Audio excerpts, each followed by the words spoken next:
How many of you, if you were honest with me, do you know you have these choices and these areas in your life that you want to try to move towards? You know that you want to try to change. You know you want to face some of these struggles, but fear sometimes paralyzes you. Anybody in here?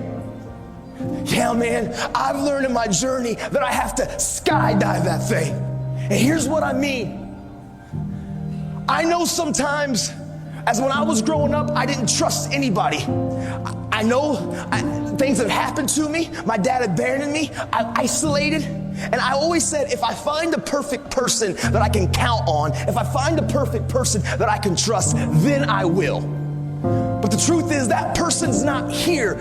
People are people, and they're going to let you down. I've learned I can't put my trust and my confidence in the people, but it's in the process and the discipline and the action of the habit of finding the courage to punch fear in the face and take the step of beginning to trust people, which means I started talking, I started speaking. I learned to skydive that thing, and here's what I mean. There's a lot of fears and insecurities all of us have. We all have insecurities. Like it, love it, or leave it. We all have things inside of us that we try to keep secure because we have shame or guilt or embarrassment, or we care what others think. I've learned to skydive that thing. Last year, a bucket list that I've always wanted to do. I've always wanted to go skydiving.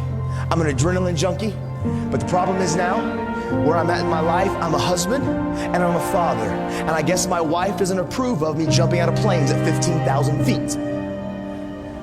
So I thought something that I've always wanted to do, I was never going to get the opportunity to do. But I was in Oregon and I got done early and I saw a sign and it said Skydive Oregon. And so I was like, yep. I called my wife. If I can get my wife to say, yeah, we're all good. I call her and I'm like, hey, honey, I got done a little bit early. I've always wanted to. You know, it's something that I've desired to do. I think I'm going to go skydiving. Nah, I'm cool. I'm not going to. Yeah, maybe. Nah, I'm just kidding. I'm all right. I don't need to do that. It's not probably smart. And she says, I don't think she meant it at all, but she says, because I don't think she wanted to control me. She says, oh, no, honey, go for it. Do whatever you want to do. But yeah, if you don't want to do it, no big deal. That's cool, too. Click. Dude, I know she didn't mean it. But my eyes got so big, she said yes. So 20 minutes later, I call her. I'm packed up, I got an instructor around me, I'm at Skydive Oregon, and I call her, her eyes get so big, I hung up, she ain't saying no. I'm all in. But as I start going through the process of skydiving, as the instructor shows up, and as he starts walking me through this process, my anxiety started getting higher. Like he started coming to me and saying, listen, here's your pack, here's your shoe, here's how you're gonna fall. He put me on this counter. He said, this is my ninth jump today. I said, what, bro? 9 times?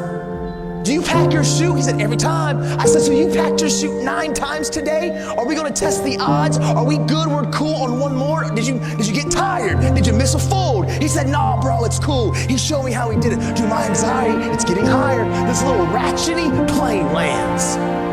Ratchety. He said, all right, bro, let's get in. Whoa! He's from Oregon, so he's already kind of weird and a hippie.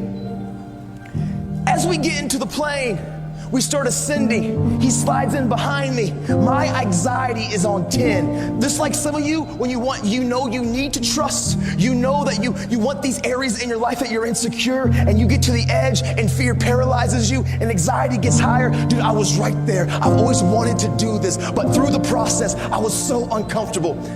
As we get to 13,000 feet, he said, listen, bro, we got 6 connectors. 1, 2, 3, 4, 5, 6. I'm gonna connect this. I'm gonna hit all 6 3 times. Do this. Woo, you're gonna do it. You know, I know, we're secure. Skydive Oregon. I'm like, 13K. He pulls the door up. He says, listen, the free fall is only gonna be about 30 to 40 seconds. I want you to experience this moment. So we're gonna scoot to the door. We got 2,000 more feet of climbing. And as we scoot to the door, and as we begin to get to that place, I want you just to lean out of the plane. I'm holding on. And I'm like, no! He said, okay, now we're there. Here's the next piece that I want you to do. I want you to take the bottom of your feet and touch the bottom of the plane and hang there. I got you. And I'm like, no! Dude, I was terrified. In that plane, which was the safest place that I could have been, I've never felt more anxiety and fear in my life, even though I've always wanted to do it. But soon as I trusted the process, and soon as I trusted the community of those entrusted to help me learn to skydive, as soon as he got to that place at 15K and he said go, and I took that step, and we skydived that thing, all the anxiety, all the fear, it evaporated.